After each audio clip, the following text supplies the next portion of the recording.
Thank you for calling the Tonight Show. Who's calling, please? Oh, hey, it's Stoop calling from the United States of America, Genesee, Idaho. Oh, amazing. Congratulations for calling all the way from Idaho. Whereabouts are you in Idaho? Genesee, it's a real small town. No way you'd know it out there. I'll tell you what, people right down the dang street don't know it. But I'm actually doing the cold open for the Not Even a Show, filling in for Murky, legendary cold open guy for the Not Even a Show. And now that's, 2 weeks he's been gone, and people are starting to ask questions. Where is Murky? But we have to do a cold open anyway. So I'm the Stoop man, and I'm here to say, can you say, let's start the show in a funny way? Absolutely, I can. Absolutely can. So let's start the show. Or as the Donald, let's start the show. How about that? Such the greatest show. Oh, wow, the Orange Cheeto Man. Bye. See you later, my friend. Bye-bye. Odd. Don't know who that was. Someone calling about, odd. That was a bit bizarre, that one, wasn't it? Sorry if you thought it so, but this is not even a show. I'm sorry if you thought it so, but this is not even a show. I'm sorry if you thought it so, but this is not even a show. We've got the pranks, we've got the songs, and all of that is good to go. But the fact remains that this shit is still not a show.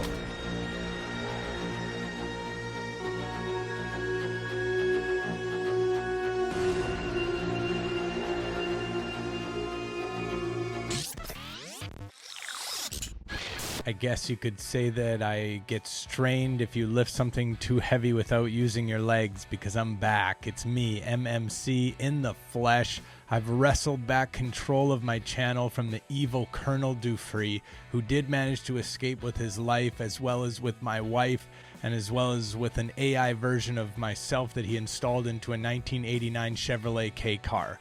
A lot of people ask, don't you mean a Chrysler K car? And the answer is no, I don't mean the common Chrysler, I mean the limited edition Chevrolet K car. And I know about it and you don't, because I know more about cars than you do. Unfortunately, some of the pranksters are showing loyalty to the old guard and Colonel Dufree. We haven't talked to Murky in 3 weeks, so hopefully we can track them down and kill Colonel Dufree and put this all to bed once and for all. I have the #1 Canadian hitman, Gord, on the case, and so this should be dealt with very, very quickly. In the meantime, we've got a wonderful episode for you this week, as we've got calls to Jesse Lee Peterson and Nigel Farage, as well as Patrick Netherton. Plus, Techhead Terry gets some advice from Marc Dion, and something truly unexpected happens on the Tom Gulley Show. First, though, Sebastian, Gorka, and his call screener love to say that we'll never get back on the air ever again, and yet we always do. It's almost like it's the easiest thing to do in the whole world. Now, am I saying that, and did I write a song just because I know that Sebastian Gorka's call screener is watching right now? I don't know, maybe I did. Anyways, check it out.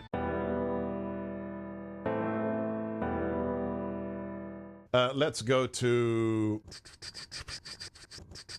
Bob in Virginia, line 2. Bob's been waiting very patiently. Welcome, Bob. Bob. Hello, Seb. Hey. First-time caller. Welcome.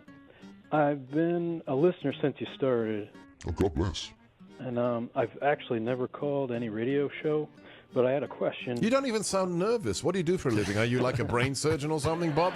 You sound very, very level. I thought it might make for a good discussion.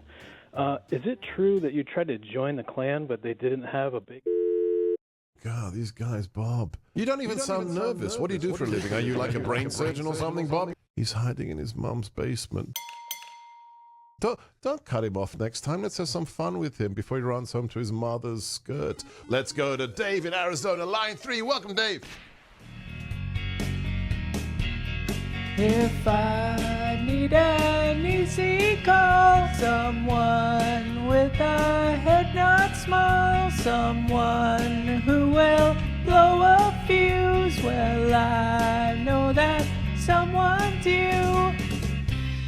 Take advantage, 'cause you call screeners a putz, and we will call you every week. So When Nigel Farage gets pranked, he really gets pranked. The first time we ever got him, it made all of the major news outlets in the UK because the guy just absolutely walks right into it. And that's what he does again this week. So everybody, check it out and enjoy. We're going to go to Whitechapel in East London and speak to Dan, who's a new caller. Welcome Dan. Good evening. Hi there, Nigel. Thank you so much for having me on your show. How are you doing? I'm doing all right. I just, I'm so frustrated by some of these things. And the idea that we're just going to blame the scientists is really, I think, career politics reaching a new low point now. Definitely. And I think the thing is, this is really doing nothing to help the average person in Britain, all this shifting the blame.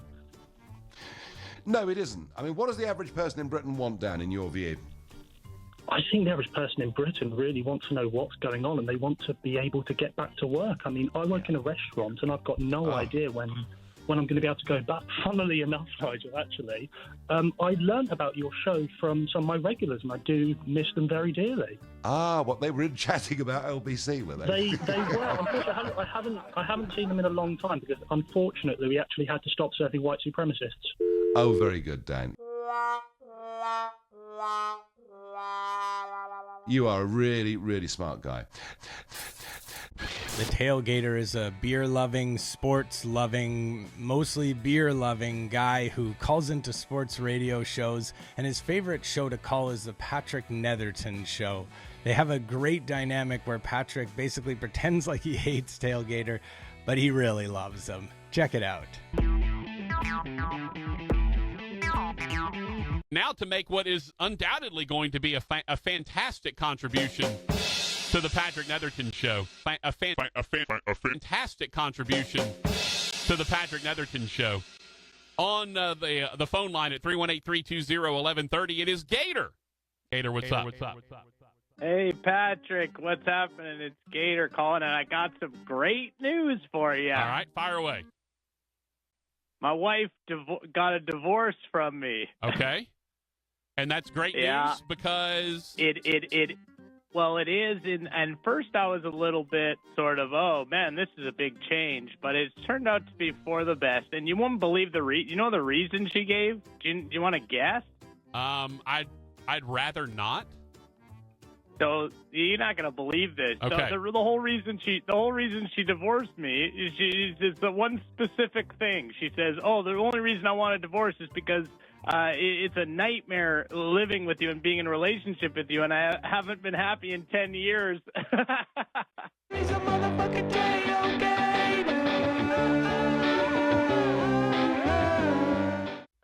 I mean, that sounds like three specific things, Gator. I just... Yeah, but the point is, I'm no longer the Tailgater now. Yeah. I am now officially changing my name to the Tailgetter. Thanks, Rogers. Yeah, Hambone hooked you up. Now he was ready with the rim shot for you. Excited about sports coming back. I watched a little UFC the other day. That's back now. You know what though? I'm not a big fan. Too much fighting. Rogers didn't give you your rim shot on that one, Gator. Sorry. Rogers, where are you at, Rogers? I needed you there. All right, bye, Patty. See ya.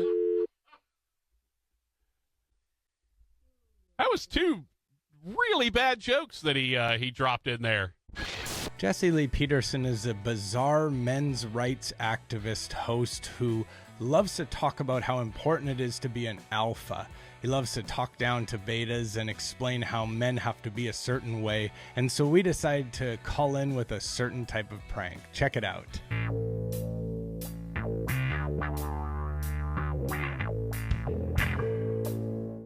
Ryan is a first-time call out of Oregon.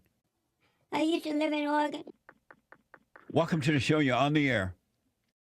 Jesse, do you want to know how it feels to be on the show? How does it feel? Amazing. Amazing. Well, I appreciate that, man. Thank you. Yeah, Jesse, I'm so glad to talk to you. I think I'm an alpha. I live my life as an alpha. I consider my behavior and motivations and lifestyle to be very alpha. And yet, there is one man in my life who is always saying I'm a beta. You said one man in your life saying he's a beta? No, there's one man in my life who always says that I am a beta. Oh, that says you are a beta. And who is that? It's my wife's boyfriend, Duncan. And why does he call you a beta? I don't know. I guess because they're having sex behind my back. I don't know. Should I take that kind of crap from my wife's boyfriend? Your wife boyfriend? What do you mean by your wife boyfriend? My wife is cheating on me with another man, and he keeps calling me a beta. Oh. And it's like this. You like it that way? Are you okay with it that way? No, I hate it. I don't mind the sex. I hate being called a beta. Thank you, Ryan. I think that's a girly call. I think Ryan is a girly call. One of those stupid men. Anyway, let me go to Steve, a first-time call out of St. Louis. You got to have men who still have the woman's identity, and they will make stupid calls like that. All right? All right. So it's okay. You see what's in the world. And I want you to see that. All right? Let me go to... Oh, what happened to Sarah? Tech head Terry has been having a back and forth with Tom Gulley, and it looks like they're on the outs, but he's feeling really emotional and unsure about all of it, so he decided to call his number one man for advice, the advice master, the wise man himself, Marc Dion. Check it out.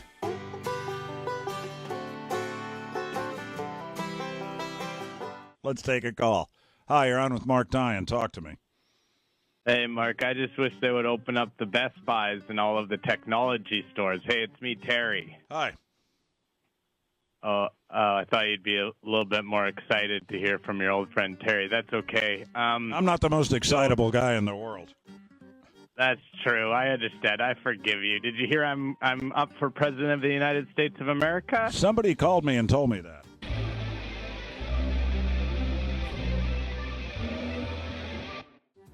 Yeah, there's a big campaign going on, Tech Head for Prez, but I won't take up too much of your time. The truth is, Mark, there's a guy named Tom Gulley who used to be my best friend. Then I made a song for him. He's a radio host. And then I said, hey, will you know, here's the song. And then he basically, he was really disrespectful to it. And I said I didn't need him anymore, but I think maybe I do need him. Do you have any advice?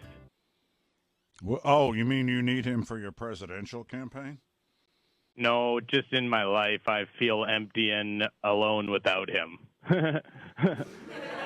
Well, I would suggest you focus on your presidential campaign because that's a real hard thing to do. You got to kind of let your personal feelings go for a while and concentrate on getting elected president and serving the American public.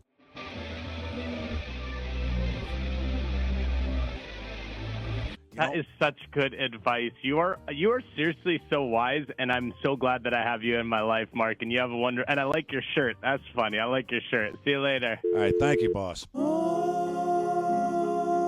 Dion is a wise, wise man.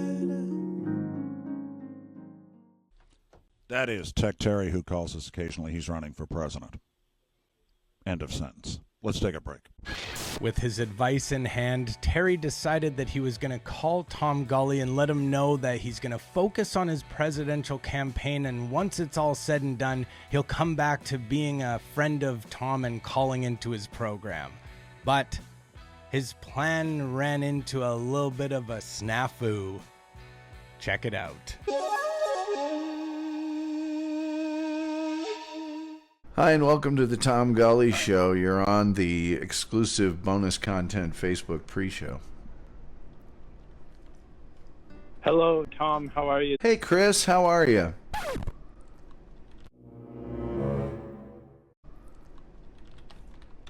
What? Who? How you doing, Chris? Chris James. That's who you are. Thank you for calling. We've been enjoying your videos with my show on them. Thank you. What are you talking about? What do you mean?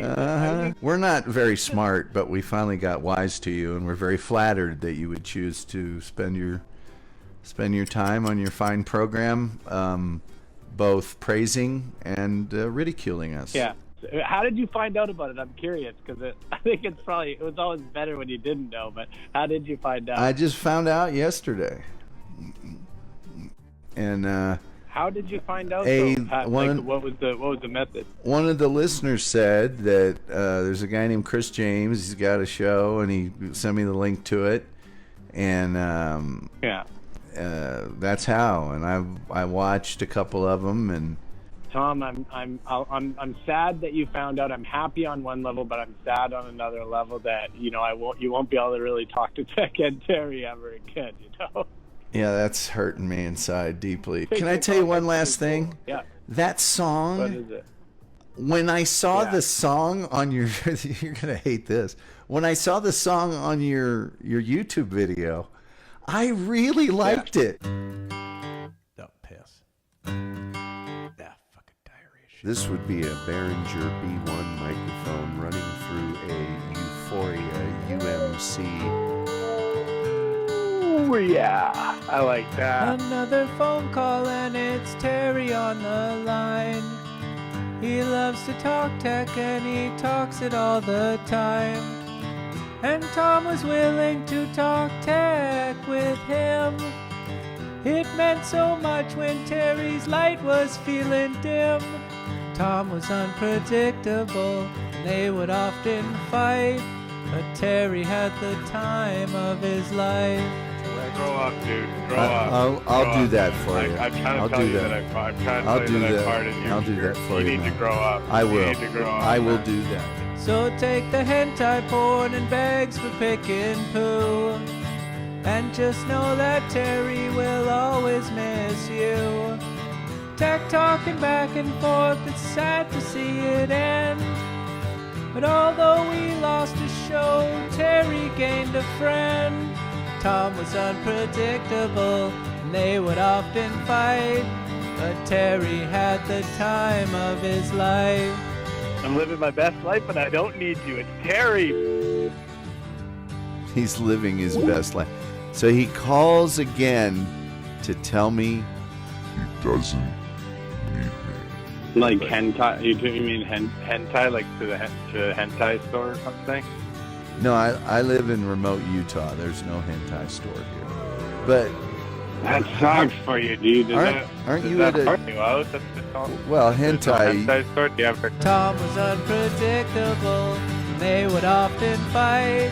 But Terry had the time of his life. 202 HT. I didn't know if the dog was howling in the background or what that was. USB interface in... Tom was unpredictable, and they would often fight. But Terry had the time of his life.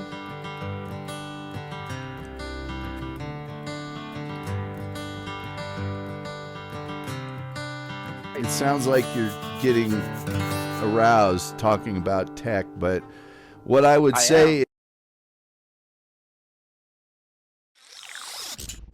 All right, everyone, that's the end, and I feel like I have to pinch myself to make sure that I'm not dreaming, but I'm not going to, because if I do, then it changes the focus on the camera and does that autofocus thing, so I won't do that. But anyways, thanks so much for watching. Hopefully Gord is on the case, tracking down Colonel Dufresne. He said he is going to start as soon as he can get his shifts covered at Tim Hortons. He is a supervisor, donut supervisor there. So hopefully he gets those covered and then gets on the case, tracks it down, kills Colonel Dufresne, and then we can get back to normal. In the meantime, do go over to patreon.com/notevenashow. We have a wonderful Bubba Army saga with Colton and the Man Lummox, and a treat for you as well, as I may or may not have constructed my own Robo Emma. I did. Anyways, thanks, bye.